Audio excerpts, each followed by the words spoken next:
Bonjour, c'est Augustin de mon indépendance financière. Suscitez chez votre interlocuteur le désir de faire ce que vous proposez. C'est le nom du 3e chapitre de l'ouvrage Comment se faire des amis de Dale Carnegie.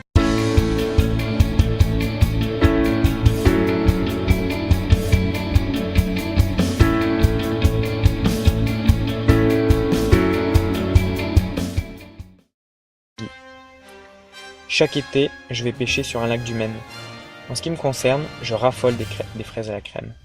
Mais j'ai découvert que pour quelques raisons mystérieuses, les poissons préfèrent les asticots. Aussi, lorsque je pêche, je ne pense pas à ce que j'aime, moi. Je pense à ce qu'ils aiment, eux. Je n'appâte pas mon hameçon avec des fraises à la crème. Je choisis plutôt quelques bons verres, quelques sauterelles, que je balance devant le poisson en lui disant « N'en as-tu pas envie ?» Pourquoi n'employerions-nous pas la même tactique à l'égard des hommes? Lloyd George savait fort bien l'utiliser. Quand on lui demandait comment il avait réussi à conserver le pouvoir, alors que tous les autres dirigeants de son époque, Wilson, Orlando, etc., étaient déjà supplantés ou oubliés, il répondait « Je me suis toujours efforcé d'adapter l'appât au goût du poisson. » Pourquoi toujours parler de ce que nous désirons? Cela est vain, puéril, absurde. Naturellement, chacun s'intéresse à ce qu'il désire. Il s'y intéressera éternellement, mais il sera le seul à y penser. Tous les autres sont semblables à lui sous ce rapport et ne se préoccupent que de leurs propres buts et aspirations. C'est pourquoi la seule façon d'influencer le voisin, c'est de lui parler de ce qu'il veut et de lui montrer comment il peut l'obtenir. Rappelez-vous cela demain, tandis que vous essayerez de modifier la conduite d'une personne. Si par exemple, vous tenez à empêcher votre fils de fumer, ne lui faites pas un sermon. Ne lui parlez pas de ce que vous voulez. Démontrez-lui plutôt que la nicotine affectera ses nerfs, ses réflexes, et causera peut-être son échec dans le prochain match de tennis, ou dans quelque autre compétition.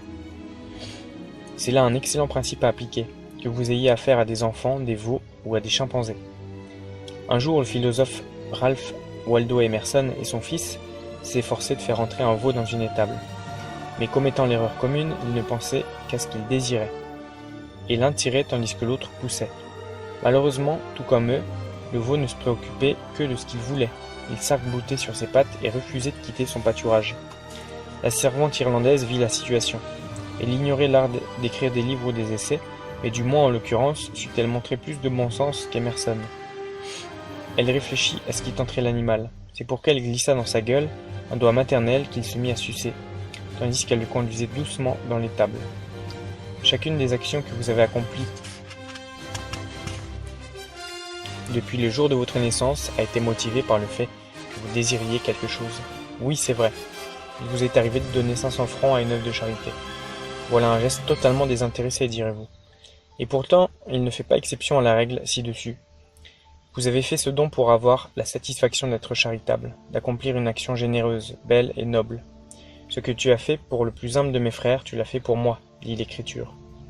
Si vous n'aviez pas désiré cette satisfaction plus que la possession des 500 francs, vous n'auriez pas fait le don. Il est possible aussi que vous ayez versé la somme parce que vous aviez honte de refuser, ou parce que c'était un ami et un client qui vous avait sollicité. Quoi qu'il en soit, une chose est certaine, vous avez donné parce que vous désiriez quelque chose.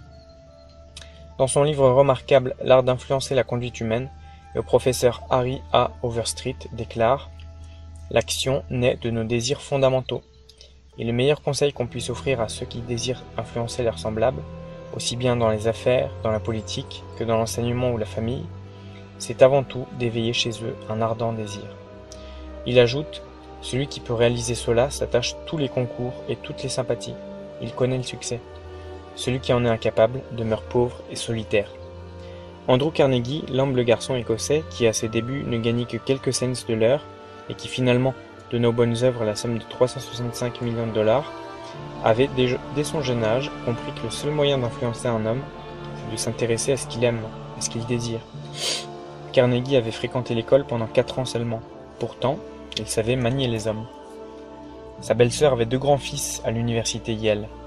Il lui causait beaucoup de tourments, car il n'écrivait jamais et dédaignait même de répondre aux lettres affolées que leur adressait leur mère. Carnegie paria 100 $ qu'il obtiendrait d'eux une réponse par retour du courrier sans même la demander. Sur quoi, il écrivit à ses neveux une lettre aimable, terminée par un post-scriptum, où il mentionnait négligemment qu'il envoyait à chacun un billet de 5 $. Il omit toutefois d'inclure l'argent. Le tour était joué. Par retour du courrier arrivait une missive remerciant le cher oncle Andrew de sa bonté et vous pouvez terminer vous-même. Demain, vous aurez besoin de persuader quelqu'un de faire une certaine chose. Avant de parler, recueillez-vous, dites-vous « Comment puis-je l'amener à vouloir faire ce que je lui demande ?»